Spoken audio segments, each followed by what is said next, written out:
হযরত দাউদ আলাইহিস সালামের 19 জন ছেলে,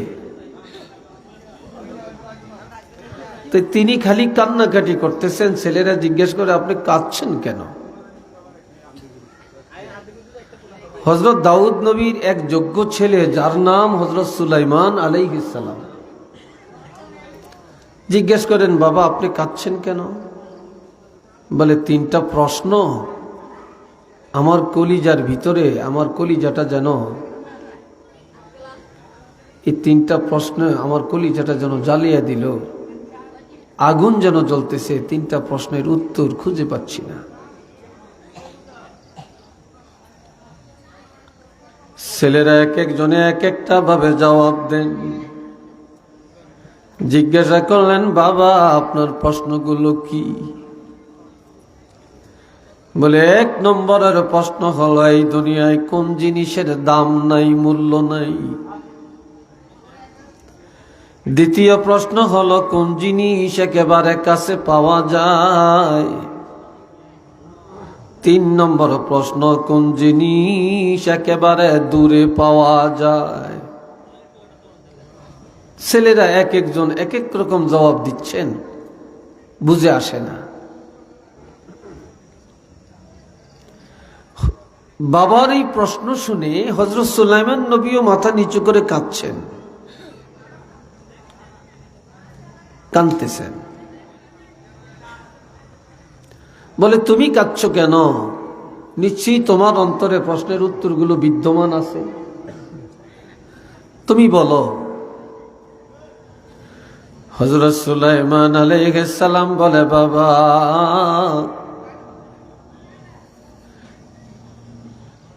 আপনি প্রথম প্রশ্ন করেছেন কোন জিনিসের মূল্য নাই।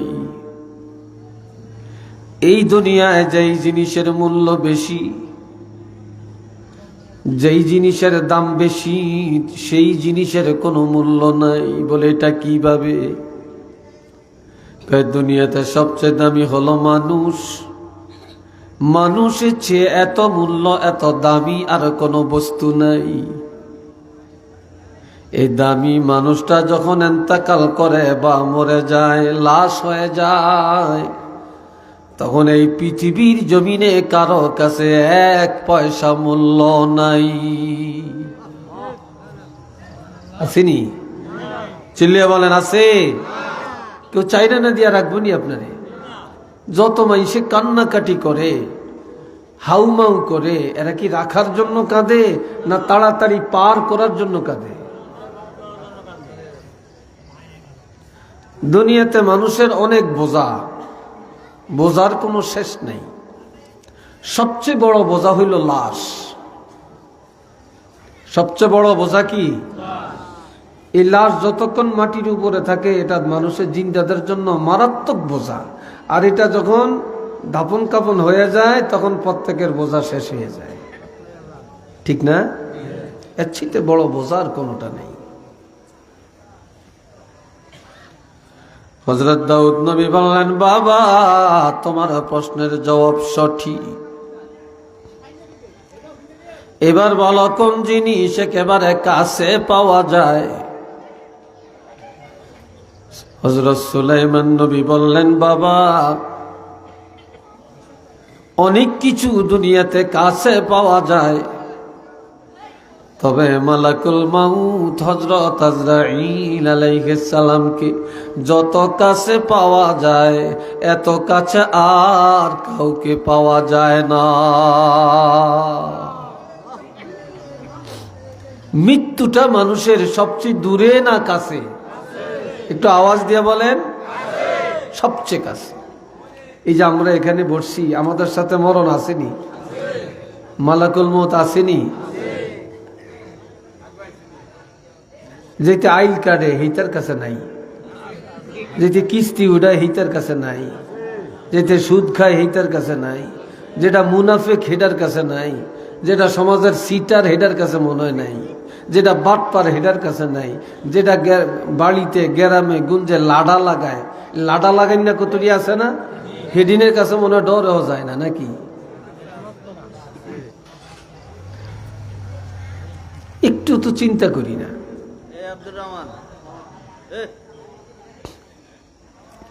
এ ভাইরা রে আমার, সুলাইমান নবী বললেন, বাবা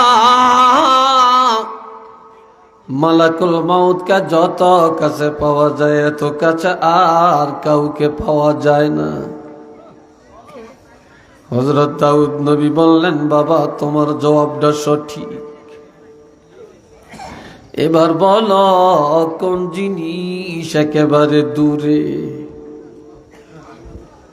হযরত সুলাইমান নবী জবাব দেন, বাবা যেই জিনিস একেবারে কাছে তারাই সবচাইতে দূরে। বললেন, এটা কিভাবে? এটা কিভাবে? কাছের মানুষ দূরে হয় কেমনে? বললেন, ঘরের পাশে কবর, রাস্তার কিনারে কবর, মসজিদের পাশে কবর, বাড়ির ঘাটার আগে কবর, ঘাটলার পাশে কবর, অথচ তারা একেবারে কাছে, একেবারে ঘরের কাছে। কিন্তু কবরে যাওয়ার পরে আজ পর্যন্ত কোনো খবর পাওয়া গেল না কে কিভাবে কবরের মধ্যে আছে। যেই জগতের খবর নাই, 3.5 হাত মাটির নিচে কি ঘটনা ঘটতেছে কোনো খবর নাই। টেলিফোন নাই, টেলিকম নাই, মোবাইল নাই, ইন্টারনেট নাই, ফেসবুক নাই, ইউটিউব নাই, নাই নাই কোনো যোগাযোগ ব্যবস্থা নাই। যেই জগতের যোগাযোগ নাই, খবর নাই, ওই কবর জগতের মানুষগুলা যত দূরে, এত দূরে আর কেহ নাই। একটু চিল্লে বলেন না সুবহানাল্লাহ।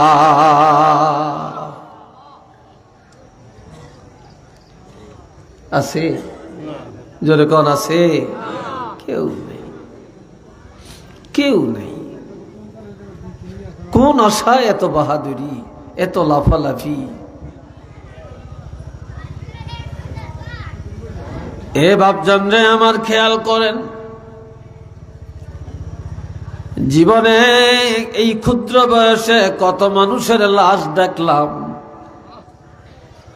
কত মানুষের মৃত্যুর খবর শুনে ইন্না লিল্লাহ পড়লাম, কত মানুষের বাঁশ কাটলাম, কত মানুষের কবর করলাম, কত মরার খবর প্রতিদিন পাইলাম, কত জানাজা পড়লাম, কত কবরে মাটি দিলাম, কতবার মিনহা খালাকনাকুম এই দোয়া পড়ে পড়ে কবরে মাটি দিলাম। কিন্তু আজ পর্যন্ত আমি বা আপনি, আমরা আজও সেই শিক্ষা গ্রহণ করতে পারলাম না। একদিন আমারও এমন হবে, আমার কাছেও মৃত্যু আসবে, আমিও লাশে এই খাটে উঠব, আমিও লাশ হব, আমাকে কবরে রাখবে, আমাকে এইভাবে আমার জন্য কবর হবে, আমাকেও এইভাবে কবরে রেখে মাটি দিয়ে সব চলে যাবে। এই চিন্তাটা তো আমরা কেউ করি না, এই শিক্ষাটা আমরা গ্রহণই করতে চাই না।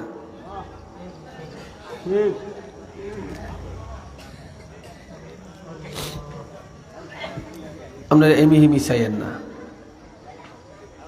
আর কেউ কারো করে মাহফিল চলাকালীন বলায় না, হাল্লে আসতে কাশি দিয়ে যে বইয়েন। তবে ওই মাঝখান দিয়ে একটা দরজা রাখার দরকার ছিল, তো মানুষ ইন্ডিয়াতে আসতে ঢুকতে পারত।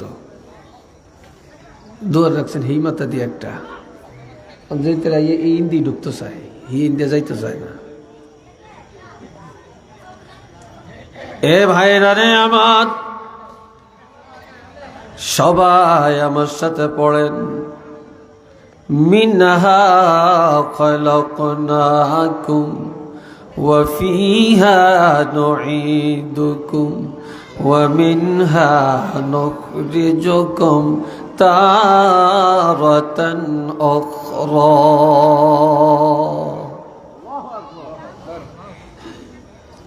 পারেননি সবাই? কথা কয় না, পারেন তো? এই দোয়াটা বেশি হলেন কোন সময়? মাটি দেওয়ার সময় না? এই যে মাটি দেওয়ার সময় আমরা এই দোয়াটা পড়লাম, আল্লাহ কি বলছেন? ব্যাগ কিছু লাগতো না, সারা রাত কার ওয়াজ লাগে না, শুধু এই একটা আয়াতকে স্মরণ করবেন। শুধু এই একটা আয়াত দৈনিক বেশি না 20 বার। কয়বার? 20 বার স্মরণ করবে। 5 ওয়াক্ত নামাজ 4 কত? প্রত্যেক নামাজের পরে 4 বার স্মরণ করেন, অর্থাৎ আয়াতটা 4 বার পড়েন। প্রত্যেক নামাজের পরে আয়াতটা, তাইলে কয়বার হয়? 20 বার হয়নি? আল্লাহর হাবিব বলেছেন,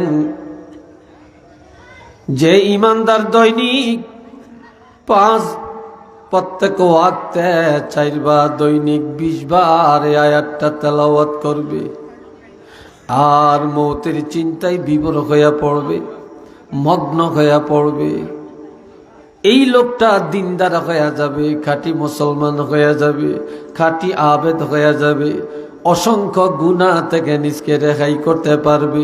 এই লোকটা একজন নেককার জান্নাতি হইয়া কবরে যাবে।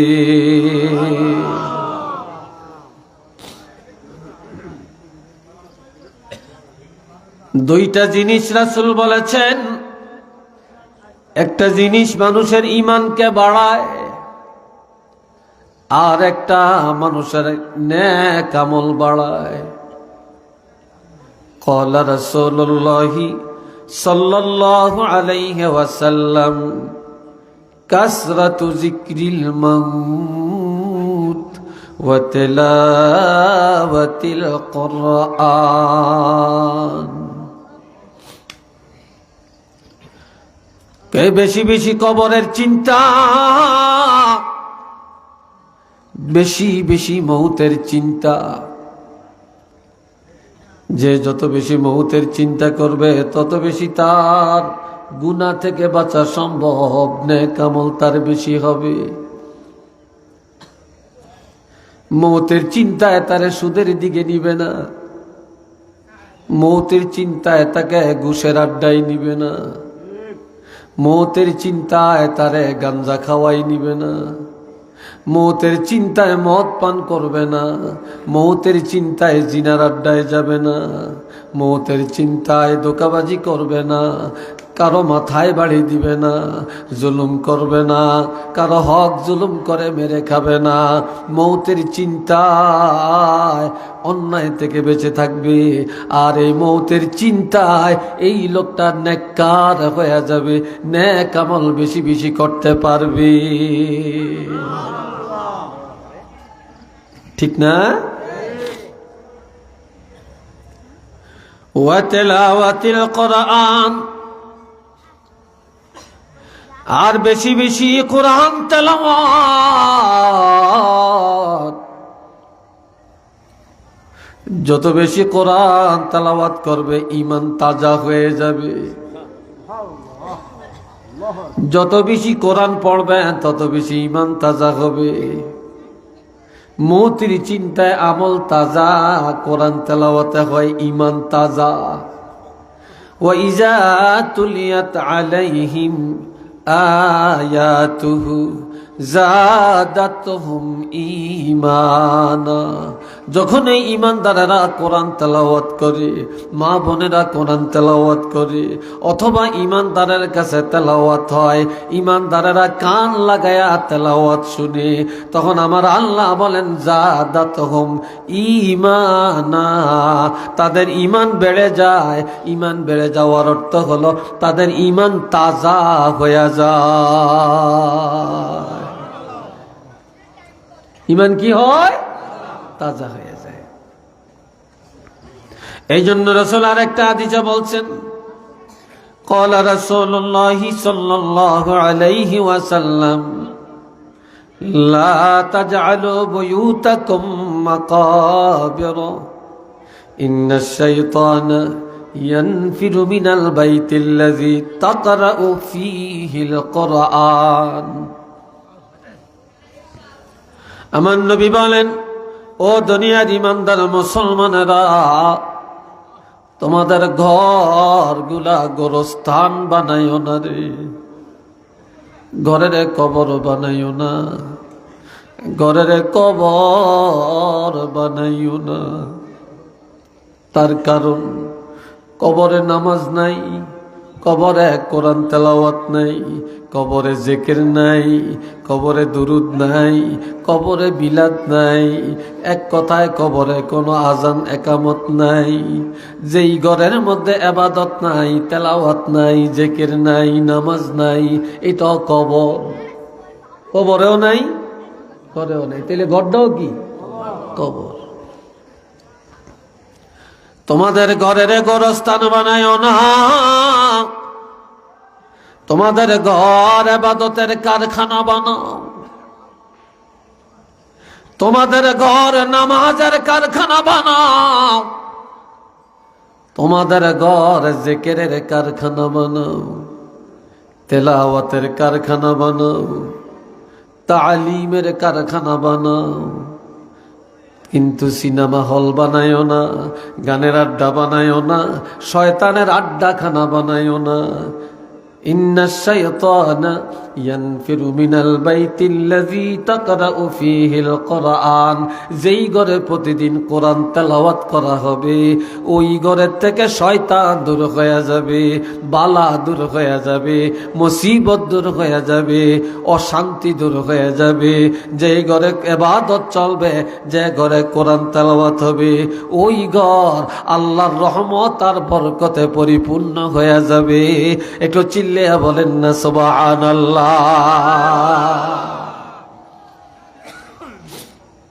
আজকাল জানুন না আছে, কিন্তু মানুন না নাই। আগের যুগের মায়েরা কম জানতো, লেখাপড়া কম জানতো, কিন্তু কোরআন মুক্তবে পড়তো। সকালবেলায় কোরআন শরীফ পড়ন ছাড়া কোনো কাজ করতো না। এখনকার মা বোনেরা অনেক জানে, অনেক শিক্ষিতা, অনেক সার্টিফিকেট, অনেক শিক্ষার দৌড়, কিন্তু কারবার নাই। কথা ঠিক নেই, কিন্তু কারবার নাই। যুক্তি তো এগুলোকে পারতেন না। আরেক হাদিসে আমার রাসূল বলেন, ইন্নাশ শাইতানা ইয়ানফিরু মিনাল বাইতিল্লাযী তাকরাউ ফীহি সূরাতুল বাকারা ওয়া ফী রাওয়ায়াতিন ইন্নাশ শাইতানা ইয়ানফিরু মিনাল বাইতিল্লাযী তাকরাউ ফীহি সূরাতুল ইয়াসিন। আমার নবীজি ইরশাদ করেন, যে ঘরে প্রতিদিন সূরা বাকারা শরীফ তেলাওয়াত করা হয়, যেই ঘরে প্রতিদিন সূরা ইয়াসিন তেলাওয়াত করা হয়, শয়তান দূর হয়ে যায়, বালা দূর হয়ে যায়, মুসিবত দূর হয়ে যায়, ওই ঘরের যত অশান্তি দূর হয়ে যায়। ওই ঘর আল্লাহর রহমত আর বরকতে আর আল্লাহর তরফ থেকে শান্তিতে পরিপূর্ণ হয়ে যায়।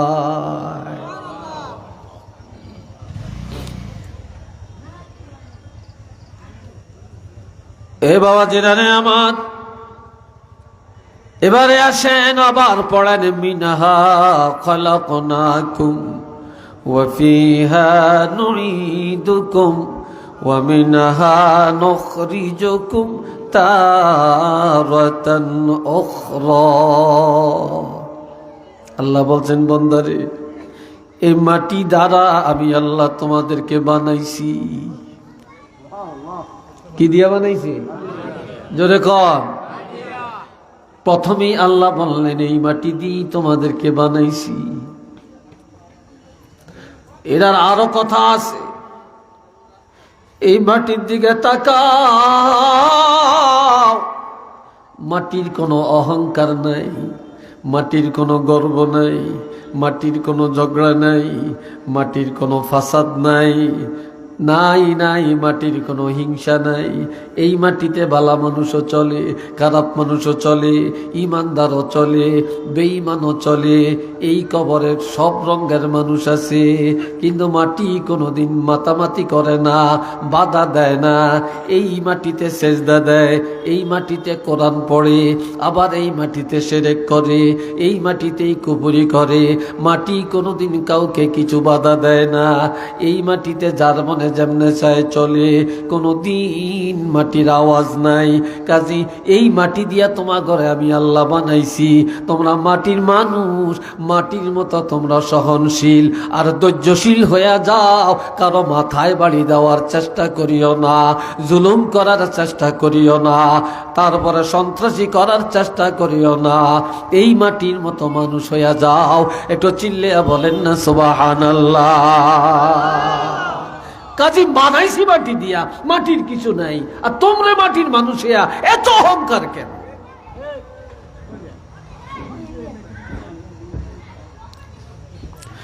এরপরে আল্লাহ বলছেন ওয়াফিহা নুঈদুকুম,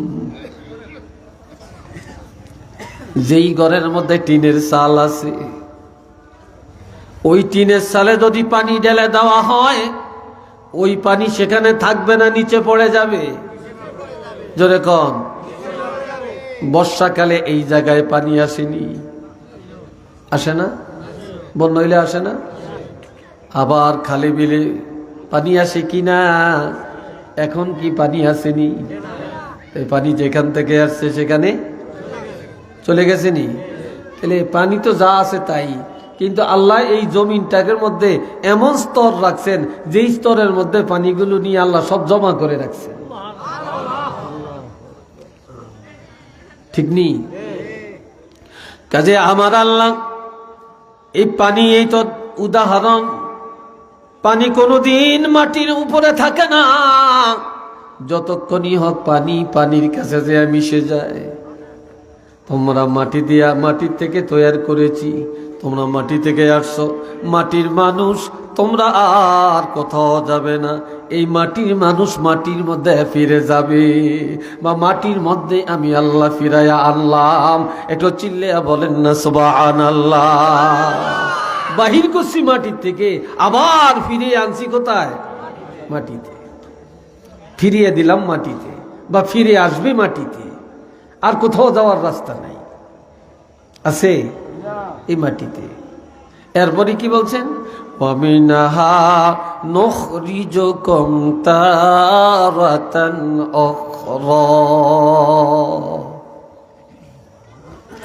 এই মাটি থেকে বিচার দিবসে পুনরায় আমি আল্লাহ আবার তোমাদেরকে উঠাবো, আবার আমি আল্লাহ উঠাবো। তবে জানিয়া রাখো, আমার আল্লাহ বলেন আলিমাত নাফসুম মা কদ্দামাত ওয়া আখারাত, কিয়ামতের ময়দানে প্রত্যেকটা মানুষ জানতে পারবে, যখন এই মাটি থেকে উঠবে, দলে দলে কাতারে কাতারে উঠবে গো। সেদিন প্রত্যেকটা মানুষের সামনে তার আমল নামা হাজির হয়ে যাবে। আপনি জোয়ান কালে কি করেছেন, বুড়া কালে কি করেছেন, ব্যবসায়ী জগতে কি করেছেন, বিদেশ যায় কি করেছেন, জোয়ান কালে কি করেছেন, আপনি রাজনৈতিক জীবনে কি করেছেন, রাষ্ট্রীয় জগতে কি করেছেন, অর্থনৈতিক জগতে কি করেছেন, আন্তর্জাতিক ক্ষেত্রে কি করেছেন, আপনার বৈবাহিক জীবনে কি করেছেন, একটা একটা করে সব রেকর্ড করা আছে। সেদিন প্রত্যেকের আমলনামা প্রত্যেকের নিজের চোখে দেখতে পাবে। আপনি আগে কি করছেন, পরে কি রেখে গেছেন, আপনি নিজের হাতে কি করেছেন, আর কোনটা আপনার মৃত্যুর পরে আপনার আমলের মধ্যে জমা হয়েছে, সেদিন একটা একটা করে সব আমল দেখতে পারবে। একটু চিল্লে বলেন না সুবহানাল্লাহ।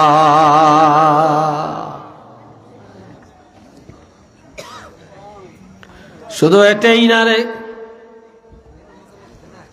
সেদিন প্রত্যেকটা কবরের দরজা খুলে দেওয়া হবে। সেদিন প্রত্যেকটা কবরের দরজা খুলে দেওয়া হবে। আপন আপন দরজা দিয়া প্রত্যেকটা মানুষ দাঁড়ায়া যাবে। তবে সেদিন সবাই থাকবে উলঙ্গ, সবাই থাকবে উলঙ্গ, কারো শরীরের মধ্যে কাপড় থাকবে। হযরত আম্মা জান আয়েশা সিদ্দিকা বলেন, ইয়া রাসূলুল্লাহ, যেদিন সব উলঙ্গ দাঁড়াবে, সেদিন আমি আয়েশা কি উলঙ্গ দাঁড়াবো নাকি কেমনে দাঁড়াবো? নবী বললেন, হ্যাঁ তুমিও দাঁড়াইবা। আমার উপায় কি? কিভাবে আমি সেদিন উলঙ্গ থাকব? নবীজি বললেন, আয়েশা রে, সেদিন নারী পুরুষ সব উলঙ্গ দাঁড়াবে, কারো শরীরের মধ্যে কাপড় থাকবে না। তবে সেদিন প্রত্যেকটা মানুষ তার নিজ আমল নামা নিয়ে এত পেরেশান থাকবে, হায় হায় কি জানি হয়, কি জানি হয়, কি জানি হয়, আজগা কি জানি হয়, আল্লাহর দরবারে কি জবাব দিয়ে। সেদিন প্রত্যেকটা মানুষ নিজের আমল নামা নিয়ে এত চিন্তিত হবে, এত পেরেশান হয়ে যাবে, সেদিন কেউ কারো দিকে তাকাইবার ক্ষমতা পাবে না, কেউ কারো দিকে নজরও করতে পারবে না।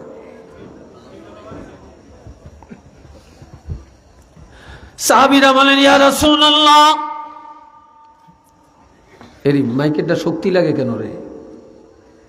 তো মাইকে শক্তি লাগে কেন? শক্তি লাগার কথা না তো।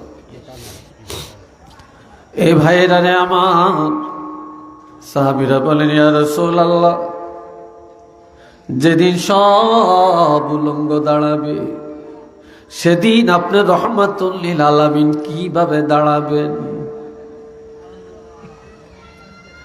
কিভাবে দাঁড়াবেন? আর সেদিন আপনার অবস্থাটা কি দাঁড়াবে? ক্বালা রাসূলুল্লাহ সাল্লাল্লাহু আলাইহি ওয়াসাল্লাম, আনা সাইয়্যিদু ওয়ালদি আদম ইয়াওমাল কিয়ামাহ।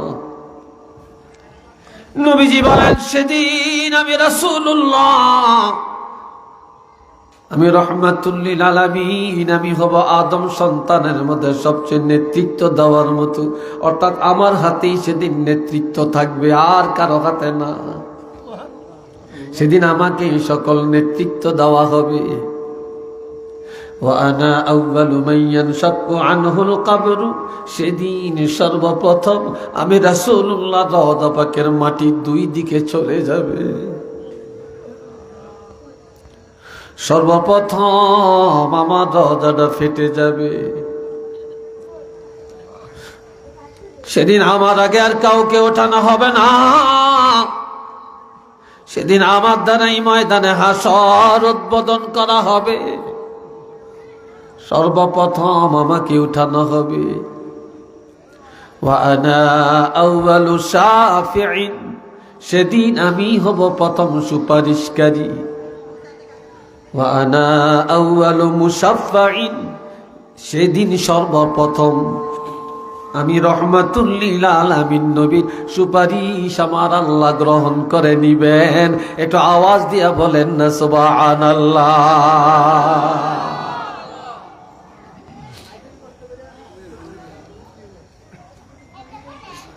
আমার আল্লাহ আরো বলেন, ইয়াউমা ইয়াকুমুর রূহু ওয়াল মালাইকাতু সাফফান লা ইয়াতাকাল্লামুনা ইল্লা মান আযিনা লাহুর রহমানু ওয়া ক্বালা সাওয়াবা। যেদিন হযরত ইসরাফিল আলাইহিস সালাম সিংহে ফু লাগাবেন, সেদিন সমস্ত রূহগুলা কাতারে কাতারে দলে দলে দাঁড়িয়ে যাবে। মাটির নিচে কিছু থাকবে না, মাটির উপরে সবগুলি রূহ উঠে যাবে।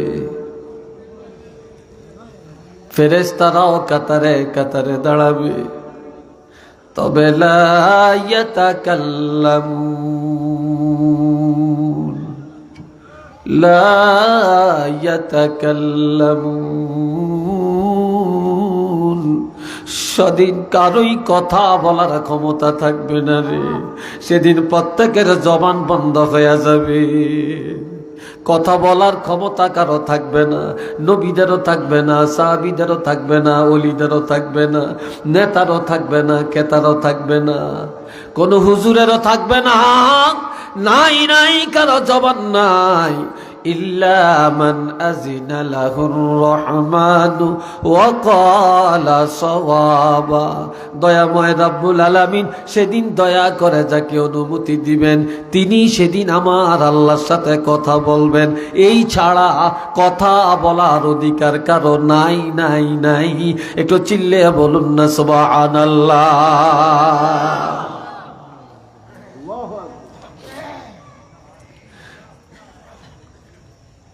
সাহাবীরা জিজ্ঞেস করেন, ইয়া রাসূলুল্লাহ, সেদিন সবার জবান বন্ধ থাকবে, আপনারও জবান মোবারক বন্ধ নাকি?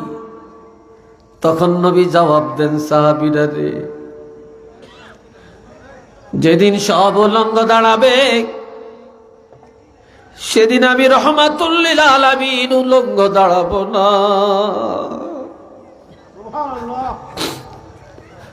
আমি সেদিন উলঙ্গ দাঁড়াবো না, একমাত্র আমি রহমাতুল লিল আলামিন কাপড় পরিধান করা অবস্থায় দাঁড়িয়ে যাব। তবে কি কাপড় নবী পরিধান করবে? নবী হায়াতুন নবী, নবীর কাফনের কাপড়খানা হায়াতের কাপড়। নবীর কাফনের কাপড় অবিকল অবিচল থাকবে। কিয়ামতের ময়দানে মুসিবতের দিনে সব উলঙ্গ দাঁড়াবে। আল্লাহর হাবিব যেই কাফনের কাপড় পরিধান করে রওজা পাকে গেলেন, ওই কাফনের কাপড়খানা পরিধান করা অবস্থায় আবার কিয়ামতের ময়দানে দাঁড়ায়া যাবে।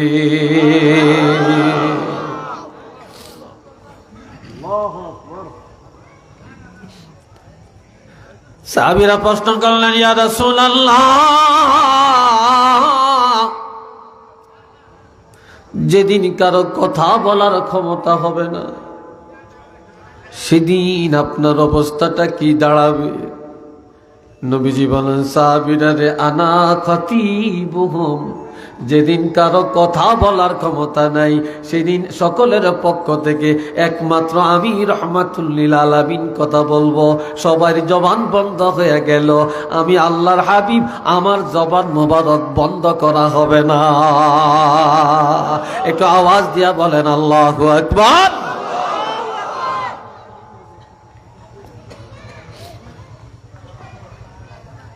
সাহাবীরা আবার প্রশ্ন করেন, ইয়া রাসূলুল্লাহ, সেদিন আপনার উম্মতের চিনবেন কিভাবে? নবীজি বললেন, তিনটা কারণে আমার উম্মতের পরিচয় পাবো। বলেন কয়টা কারণ? আর একটু জোরে কর না, কয়টা কারণ? তিনটা কারণে আমার উম্মতের পরিচয় পাবো। এক নম্বরের কারণ, গুররাম মুহাজ্জালিনা মিন আসারিল ওয়াজু, যারা দৈনিক 5 ওয়াক্ত নামাজ আদায় করেছে, এই অজুর জায়গাগুলা ভালো করে অজু করছে, ধৌত করছে, এই অজুর জায়গাগুলা কিয়ামতের ময়দানে পূর্ণিমার চাঁদের মতো ঝকঝক ঝকঝক করতে দেখা যাবে। এই অজুর বা নামাজের পরিচয়ে আমি আমার উম্মতের পরিচয় সহজেই পাওয়া যাব।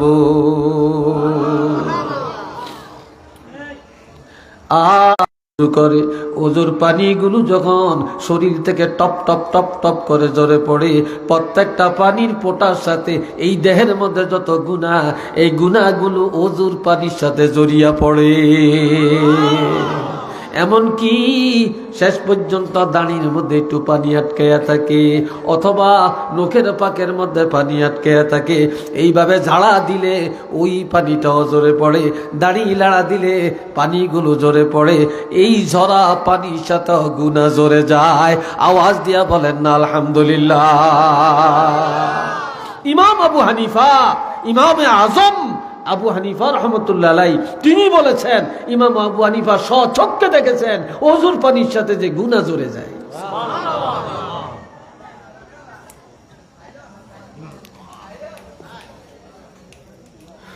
আল্লাহ, এবার দুনিয়াতে আজ থেকে 10 বছর আগে এত সুন্দর বাড়ি ঘর ছিল না, এত বিল্ডিং ছিল না, এত চাকচিক্যতা ছিল না, এত রাস্তাঘাট ছিল না। কিন্তু বর্তমানে প্রত্যেক বাড়িতে ধনীর অভাব নাই, বিল্ডিং এর অভাব নাই। কত সুন্দর একটা ঠিকানা, আমি বলেন আপনি বলেন আমরা সবাই এই ঠিকানায় পাগল, কথা ঠিক কিনা? কিন্তু আমার আল্লাহ কি বলছেন? যালিকাল ইয়াউমুল হক ফামান শাআ আত্তাখাযা ইলা রাব্বিহি মাআবা। আমি আল্লাহ দুনিয়াতে তোমাদেরকে স্বাধীনতা দিয়ে দিলাম, যার যেমনে চায় বলো। আমি তোমাদেরকে সরল পথ দেখাইলাম, বাঁকা পথ দেখাইলাম, নেকের পথ দেখাইলাম, গুনার পথ দেখাইলাম। তবে জানিয়া রাখবা, সেই দিনটা সত্য, যেদিন কিয়ামত হবে, যেদিন সব কিয়ামতের ময়দানে দাঁড়াবে, যেদিন যতটা পরিমাণ আমলের হিসাব দেওয়া লাগবে, এই দিন একেবারে বাস্তব। তবে আমি আল্লাহ তোমাদেরকে অগ্রিম জানিয়ে দিতে চাই, তোমরা দুনিয়ার ঠিকানার পিছনে দৌড়াইও না। যেহেতু কবরে যাওয়া লাগবে, কিয়ামতের ময়দানে দাঁড়ান লাগবে, মৌতের আগেই তোমরা এমন একটা ঠিকানা আল্লাহর দরবারে জান্নাতে বানিয়ে লাও, এই ঠিকানাটা লইয়া যেন কবরে যাইতে পারো। আল্লাহর দরবারে একটা ঠিকানা বানাইয়া ওই ঠিকানা লইয়া তোমরা কবরে মাথা দাও।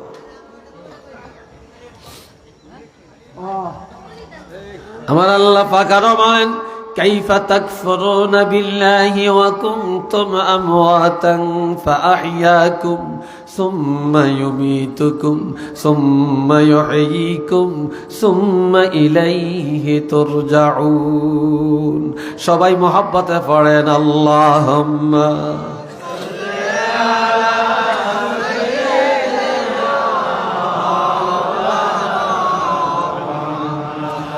وعلى آل سيدنا مولانا محمد أرزر اللهم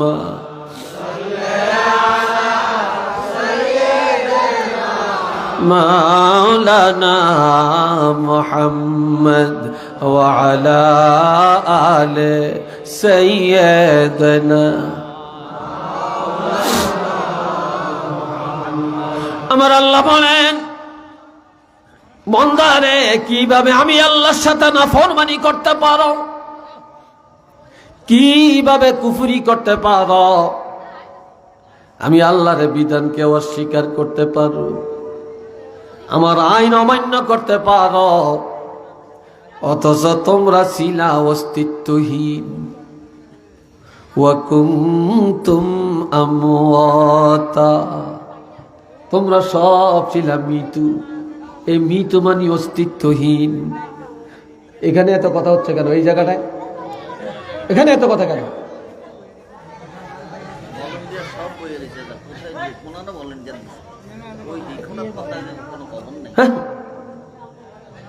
ও হ্যাগোটিন হুনুন দরকার।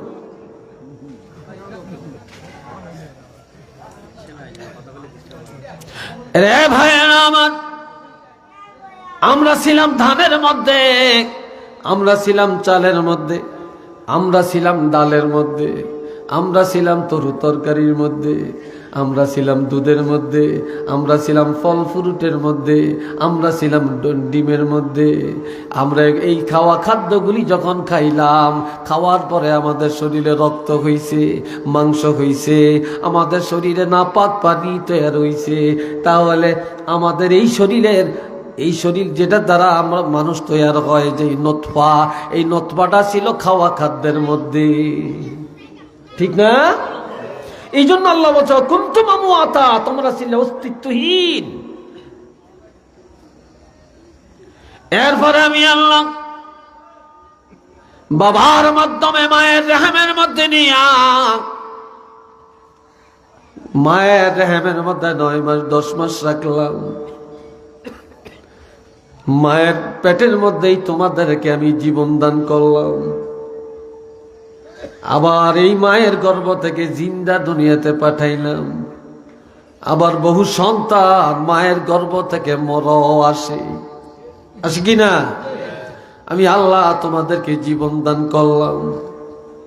এই দুনিয়াতে তোমরা কিছুদিন থাকবা,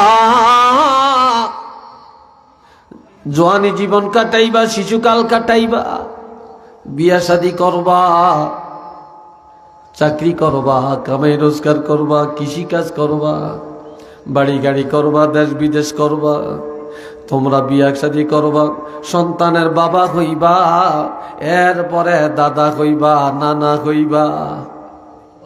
কি হইবা? দাদা হওয়া মানে আপনার সময় গনিয়ে গেছে, শ্বশুর হওয়া মানি সময় গনিয়ে গেছে, বাবা হওয়া মানি সময় গমিয়ে গেছে, নানা হওয়া মানি আপনার দুনিয়ার জিন্দগি শেষ হয়ে গেছে। কথা ঠিক কিনা?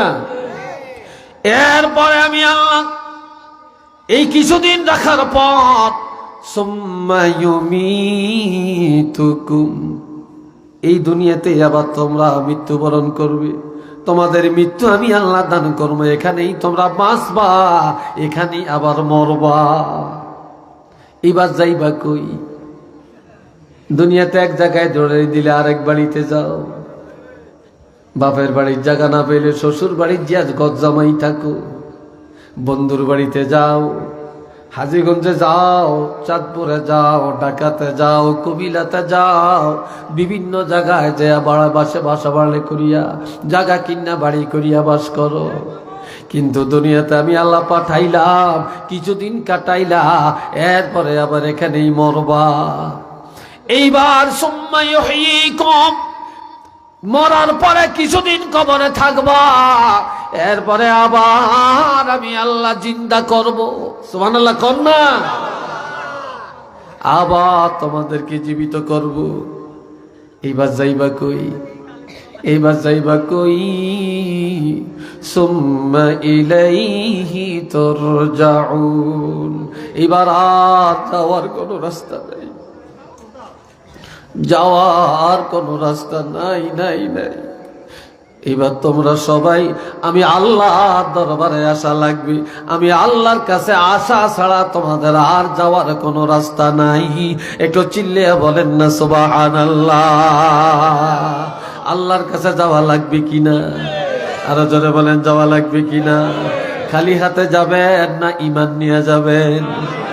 আমল নিয়ে যাবেন? নেক আমল না বদ আমল? জোরে বলেন কোন আমল? নেক আমল। তাহলে এই মরলে তো নেক আমল করতে পারবেন না, মরার পরে ঈমান অর্জন করতে পারবেন না। এখানেই ঈমানদার হওয়া লাগবে, এখানেই মুসলমান হওয়া লাগবে, এখানেই নেক আমল করা লাগবে। আর এই দুনিয়ার জিন্দেগির মধ্যে গুনাহ থেকে নিজকে বাঁচিয়ে রাখা লাগবে। একটু আওয়াজ দিয়া বলেন না আলহামদুলিল্লাহ। আল্লাহ তৌফিক দেন, সবাই কোন আমিন।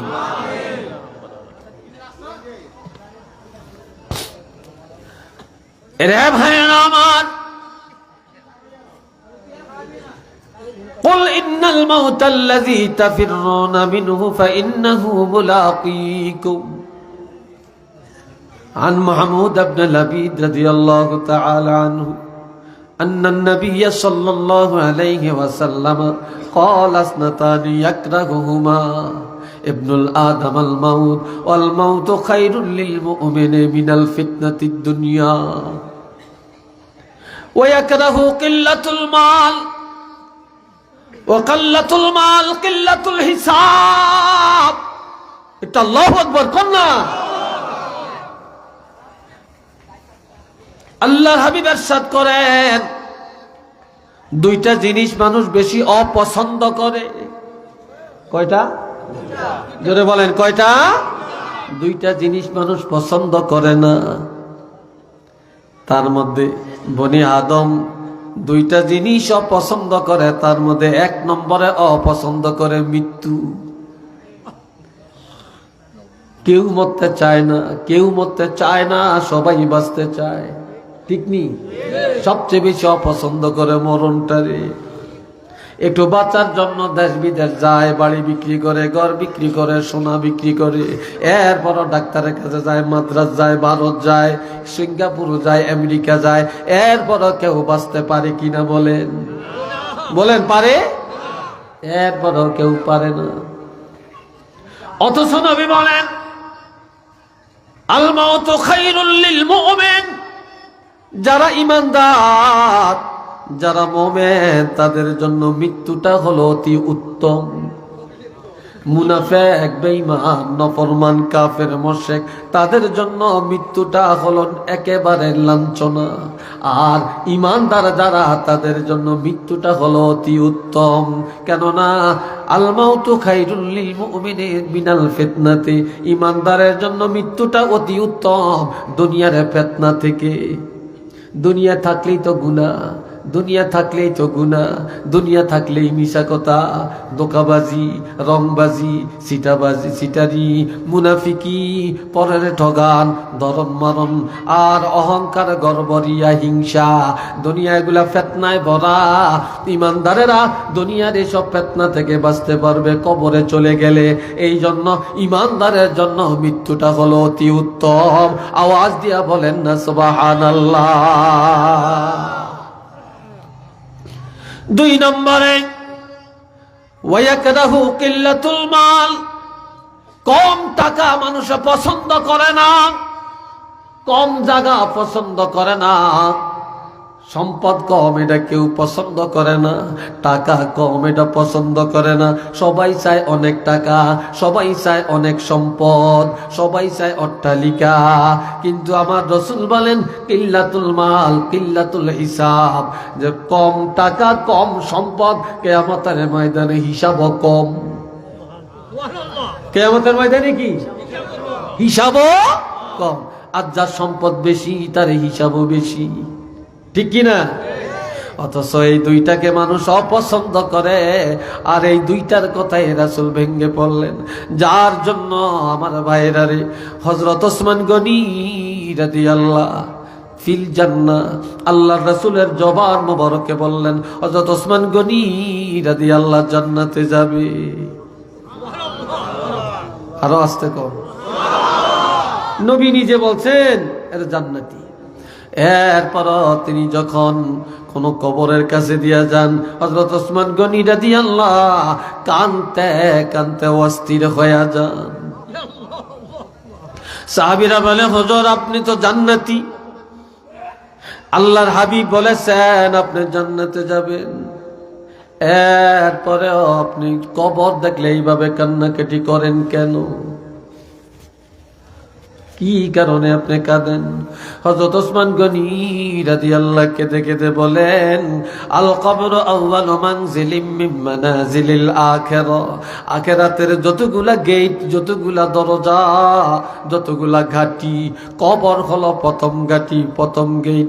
এই প্রথম গেটের মধ্যে যেই লোকটা নাজাত পাওয়া যাবে, সব জায়গায় নাজাত পাওয়া যাবে, আর কোথাও ধরা খাবে না, খাবে না।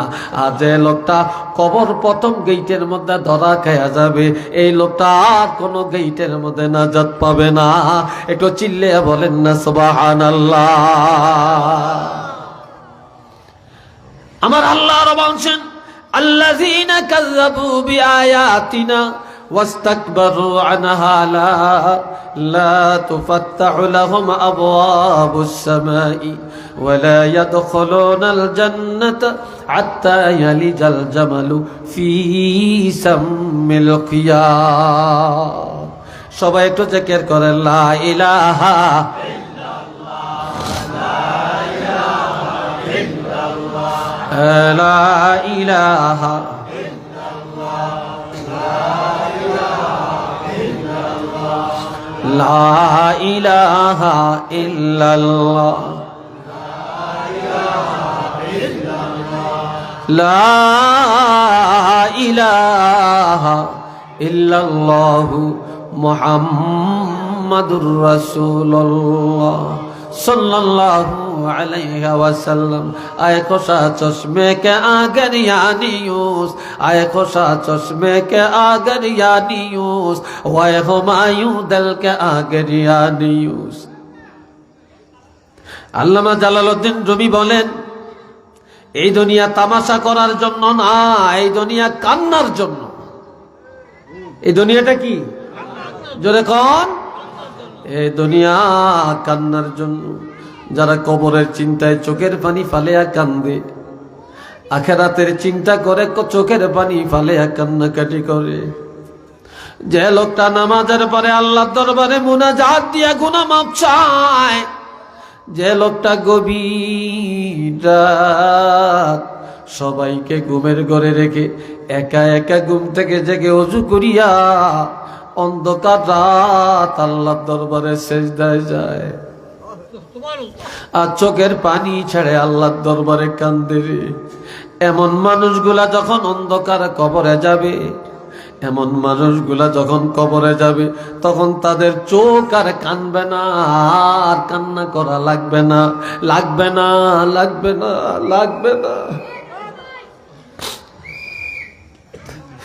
এই দুনিয়ায় কবরের ভয়ে, আখিরাতের ভয়ে, আল্লাহর ভয়ে, গুনার ভয়ে যারা কান্নাকাটি করে যাবে, এমন লোকগুলা যখন অন্ধকার কবরে যাবে, তখন তাদের অন্তর আনন্দে হাসতে শুরু করে দিবে। দুনিয়ায় যারা আনন্দ করবে, কবরে গেলে কান্নার সীমা নাই। আর দুনিয়ায় যারা কান্নাকাটি করবে, কবরে গেলে তাদের আনন্দের সীমা নাই। একটু মারহাবা কন্যা।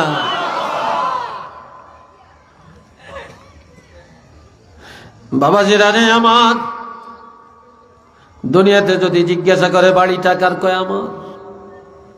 এই দালানটা কার, বলে আমার। বাগান কার, বলে আমার।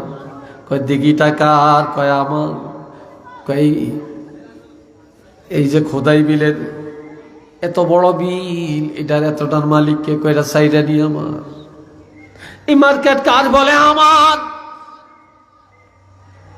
কিন্তু কবি বলেন, চন্দে গুই বাগেমন বস্তানমান, চন্দে গুই বাগেমন বস্তানমান, ইনা গুই গর গরস্তানমান। মানুষ এত বোকামি কেন করে? এত বোকামি কেন করে? মানুষ কেন আমার আমার আমার আমার করে? এগুলা তো আমার না, এগুলা সব কার? জোরে বলেন কার? সব কিছুর মালিক কে? কুলিল্লাহুম্মা মালিকাল মুলক, সব কিছুর মালিক আল্লাহ। জোরে বলেন কে? আমরা কয়দিন হরি দেই, কয় মানুষ যে আমার কাকা সেলিগুন কার, কা আমার। এই জ্ঞানাতি, এই জ্ঞানাতি, ঠিক আছে এটা বলবেন।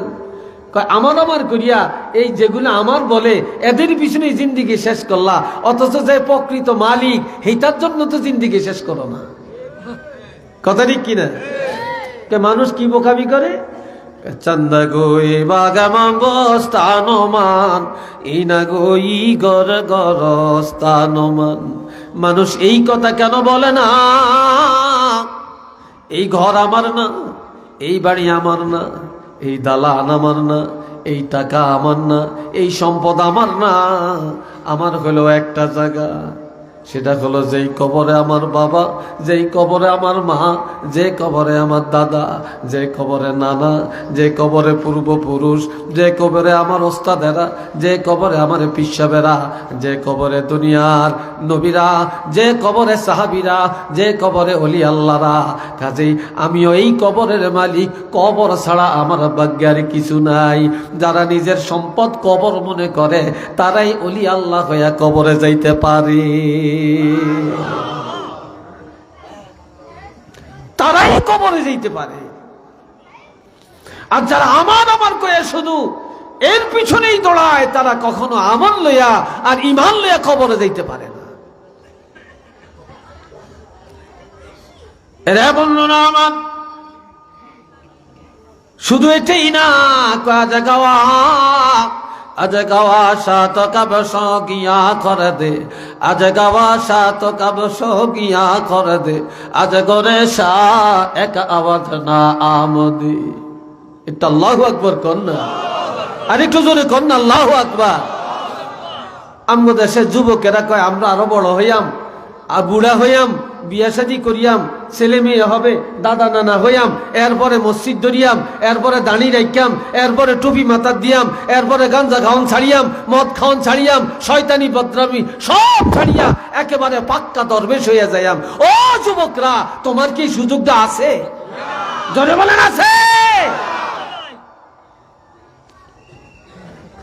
এই জন্য কবি বলেন, আজ গাওয়া সাত কাবসু গিয়া করে দে, আজ গরে শাহ এক আওয়াজ না আমদে। ও যুবক, নজর করে দেখো কত জওয়ানেরা তোমাদের মতো কবরে ঘুমায় রে, কত জওয়ানে কবরে ঘুমায়। আবার তাকে দেখো কত 80 বছর 90 বছর 100 বছরের বুড়াও দুনিয়াতে আল্লাহ বাঁচাইয়া রাখছে। এই তারা কথা কয় কিলে আপনি করে কি আইছে বুড়া মানুষ এত কথা কয় না।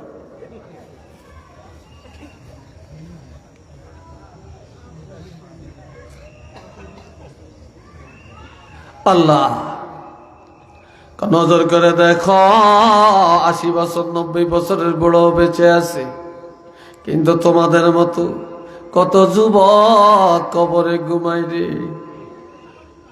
যেই যুবকের জামা কাপড়ের ইস্তারি দাগ ভাঙতে দেয় না, ধুলাবালি লাগতে দেয় না, কত সাবান লাগাইছে, কত আলিশান করে চুল রাখছে, কত মোজ কাটছে, কত হাই পাই চলছে, কত টাইটুই লাগাইছে, ওই যুবকের কবরে যায়া দেখো তার কবরের মধ্যে দুলপাকা ছুটে গেছে।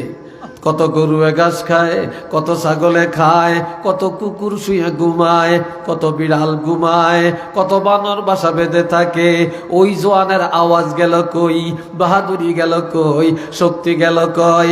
গরু ছাগল গুলা কুকুর আর বিড়াল তাড়াইবার ক্ষমতাও তার কাছে নাই। এই ক্ষমতা তো নাই নাই, তার কবরের কাছে যায় দেখো একটা আওয়াজও নাই।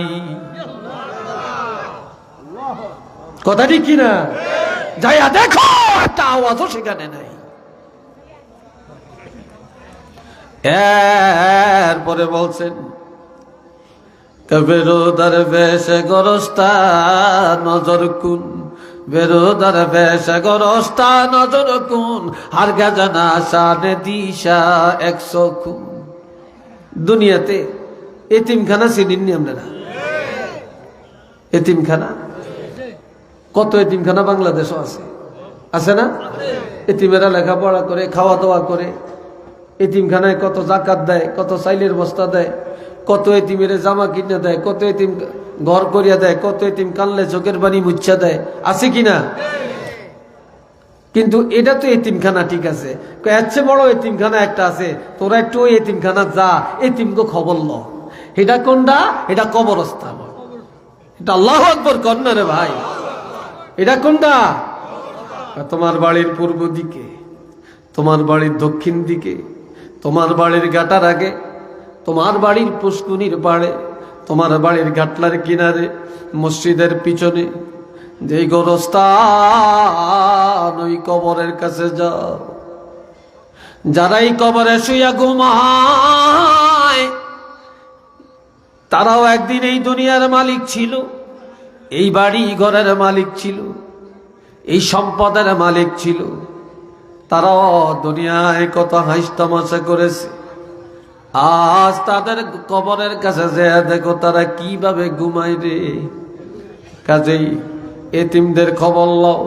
ওই দুনিয়ার এতিমেরা যতই বিপদে পড়ে, কত মানুষ বুকে জড়ে আনে, চোখের পানি মুছে দেয়, কত খাওয়া দাওয়ার আয়োজন করে, কিন্তু কবরের এতিমেরা যখন কবরে চলে যায় রে, বিপদে পড়িয়া যত কাঁদবে রে। ওই কবরের এতিমেরা যত কান্নাকাটি করবে, দুনিয়া কেউ তাদের ডাকে সাড়া দিবে না, দিবে না, কেউ দিবে না। এমনকি তাদের কান্নার আওয়াজও কারো কানে আসবে না। কাজে একদিন তোমরা সে এতিমখানায় যাইবা, বিপদে পড়িয়া কানবা, কবরের পাশে দিয়া কত আপনজন আসা যাওয়া করবে, কত ভাই বন্ধু যাবে রে, কিন্তু তোমার ঢাকা কেউ সাড়া দিবে না রে। সেদিন কানতে পারবা, তোমার কান্নার শেষ নাই, থামাইবার মতো কেউ নাই। একটু চিল্লে বলেন না সুবহানাল্লাহ। কেউ নাই, কেউ নাই। এই জন্য আমার বাবাজিরা, মানুষ যখন মরে যায়, মৃত্যুর পরে রুহটা নিয়ে মালাকুল মউত আসমানে যায়। কোথায়? কথা কন, কোথায়?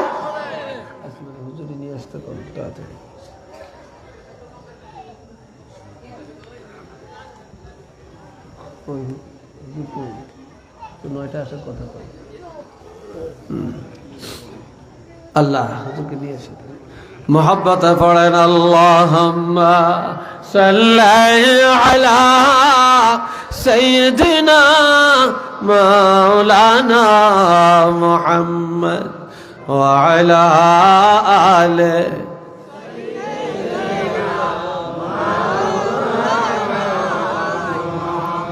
রে ভাইরা আমার শুনেন, এই রুহুটা নিয়া যখন আসমানের কিনারে যাবে রে, কড়া নাড়া ব্যাগ বলবে কে কয় আমি অমুক মালাকুল মউত। কই বাজনা কাল চাঁদপুর একটা লোক মারা গেছে, তার রুহু নিয়ে আসছি। দারোয়ান বলবে রাখো, দরজা খোলা যাবে না।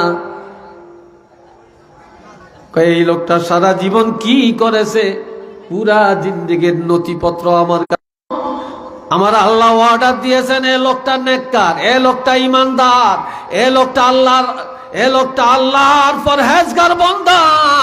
আল্লাহ অর্ডার দিয়েছেন এর রূহ নিয়ে আসমানের কাছে আসলে আমি যেন দরজা খুলে দেই।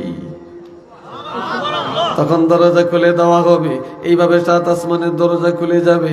এরপরে জান্নাতের কিনারে রুহুটা নিয়ে যাবে, জান্নাতের দরজা খুলে যাবে, জান্নাতের মধ্যে নিয়া তার ঠিকানাটা দেখাবে। এটাই তোমার ঠিকানা, হাজা মাকআদুকা, এটাই তোমার বাসস্থান। এটা মারহাবা কন্যা। কিন্তু লাশ উড়িয়ে দিছে, কত মানুষ কত দৌড়াদৌড়ি কান্নাকাটি করে, কিন্তু রুহু যে কোন জায়গায় সায়ের করতেছে খবর আছে নি? কেন জোরে বলেন আছে? রুহু বেহেশতের মধ্যে।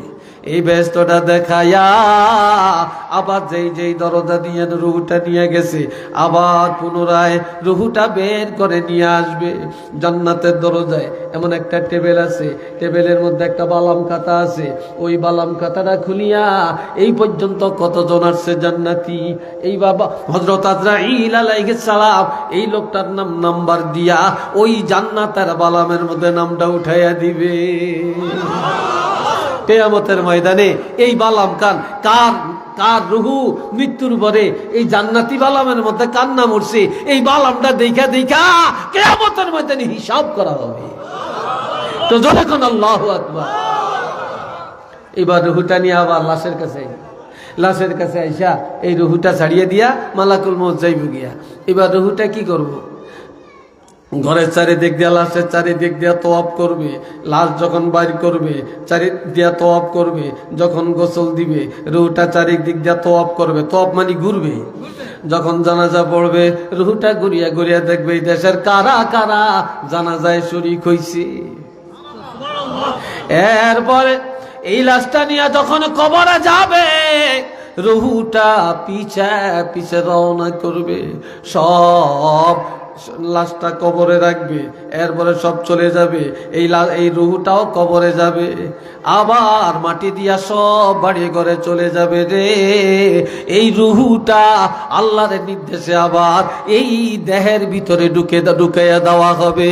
এই রুহের উপরেই তাকে প্রশ্ন করা হবে। আওয়াজ দিয়া বলেন না সুবহানাল্লাহ। আর একজন আল্লাহর বান্দা মারা গেছে, রুহটা নিয়ে আসমানে গেছে। ফেরেশতা বলবে না না, দরজা খোলা যাবে না, যাবে না, যাবে না। এই লোক নাফরমান, এই লোক বেনামাজি, এই লোকটা আল্লাহর সাথে নাফরমানি করছে, এই লোকটা কুফরি করছে, শিরকি করছে, এই লোকটা মন গড়া চলছে, মানুষের উপর জুলুম করছে, এই লোকটা মন গড়া চলছে, এই লোকটার জিন্দেগি ভালো হয় না। কাজী আল্লাহ বলেছেন এই লোকটা রুহ নিয়ে আসলে যেন দরজা না খুলি। মসজিদে আজান হইছে, বাড়িতেও নামাজ পড়ে না, মসজিদেও যায় না। সে এত অবহেলা ছিল, এত অবজ্ঞতার ছিল, তার জন্য দরজা খোলা যাবে না।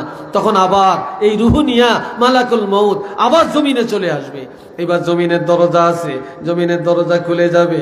কাহা আমি অপেক্ষায় আছি, এমন না পাপি, এমন না সিটার, এমন না বদমাইশের এই রুহু নিয়ে আসলে আমি যেন দরজা খুললা দেই। তখন জমিনের দরজা খুললা যাইব। এরপরে সিজ্জিনের মধ্যে জাহান্নামের মধ্যে রুহুটা নিয়ে যাইব, জাহান্নামের দরজা খুলে যাইব। এইবার জাহান্নামে ঢুকিয়া মালাকুল মউত হযরত আজরাইল আলাইহিস সালাম জাহান্নামে যায়া তার রুহুটা দেখাইব, এটা তোমার ঠিকানা, এই জাহান্নাম তোমার ঠিকানা। একটু নাউজুবিল্লাহ কন্না রে ভাই, এই জাহান্নাম তোমার ঠিকানা। আমরা জানাজা পড়ি, আমরা বেকি বিসমিল্লাহে ও আলা মিল্লাতে রাসূলিল্লাহ কই, আমরা বেকি মিনহা খালাকনাকুম কইয়া কই, আমরা বেকি দোয়া হড়াই আর গরু খাবাই, কিন্তু আসলে এটা ঠিকানা কোথায় খবরই তো নাই। কথাটি কিনা বলেন, খবরই তো নাই। আল্লাহ আবার এই জাহান্নাম দেখায়া আস্তে আস্তে আইনা বাইর করে দিব। আইনা এবার দেখো লাশ এই গরম, এবার লাশের কাছে রুহুটা ছেড়া দেয়া চলে যাবে। আবার এই রুহুটা তওয়াব করতে থাকবে আর কাঁদতে থাকবে আর বলবে, মানুষ তার জন্য এত এত মায়া করে কেন, মানুষ তার জন্য কান্দে কেন, আহা মানুষ তার জানাজা পড়ে কেন, এই লাশটা ধরিয়া রাখছে কেন, তাড়াতাড়ি কবর দেয় না কেন, তারে মাটি দেয় না কেন, এটা জাহান্নামের কীট, এটা জাহান্নামের কীট, তাড়াতাড়ি জাহান্নামে পাঠিয়ে দেয় না কেন। মানুষ যদি জানতো তার ঠিকানা কত খারাপ, তার ঠিকানা জাহান্নাম, কেউই তার জন্য চোখের পানি পালিয়া কান্ত না রে, কবরও করতো না, ডরে ভয়ে কেউ তারে কবরে ওলামাইতো না। কথা ঠিক কিনা? এই জন্য আমার আল্লাহ বলেন, আল্লাযীনা কাযযাবু বিআয়াতিনা ওয়াস্তাকবারু আনহা লা তুফাত্তাহু লাহুম আবওয়াবুস সামা। যারা আমি আল্লাহর বিধানকে অমান্য করে, আমি আল্লাহর আইন যারা অমান্য করে, আর ওয়াস্তাকবারু দুনিয়াতে অহংকার আর গর্ব করে চলে, নিজেরা বড় মনে করে, নিজেরা ভালো মনে করে। আবার কিছু কিছু মানুষ আছে সমাজের মধ্যে, আলেম করে দেখলে যেন কলজাটা ফাইটা যায়, আসেনি কোন? নামাজি দেখলে, দরবেশ দেখলে যেন কলজা ফাইটা যায়। হক কথা যেইতে কয় এইটারে কেউ দেখতে পারে না, উচিত কথা যে বলে সে বালা না। কথা ঠিক কিনা? অথচ আলেমরা কারো মাথায় বাড়ি দেয় না, আলেমরা কারো আইল কাটে না, আলেমরা সুদ খায় না, আলেমরা ঘুষ খায় না, আলেমরা মিথ্যা বলে না, আলেমরা আলেমগো মা বাপ কোনোদিন বৃদ্ধাশ্রমে যায় না, আলেমরা সাধ্যমতো মানুষের উপকার করে।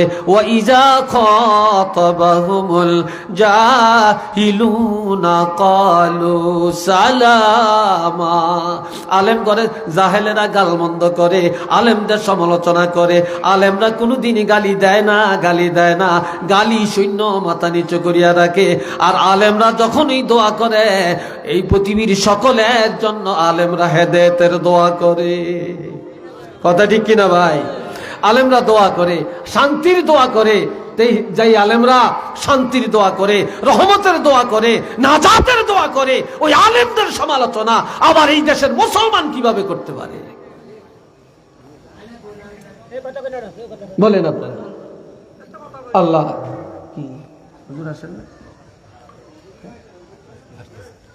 টাইম তো টাইমে, আমার টাইম দিল 9টা।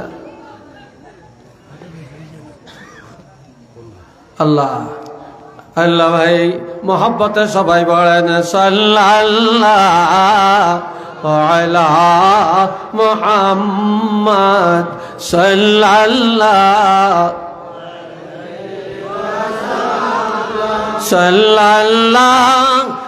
আলা মুহাম্মদ।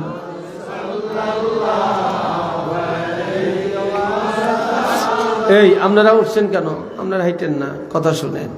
এরপরে আল্লাহ বলেন, ওয়ালা ইয়াদখুলুনাল জান্নাতা।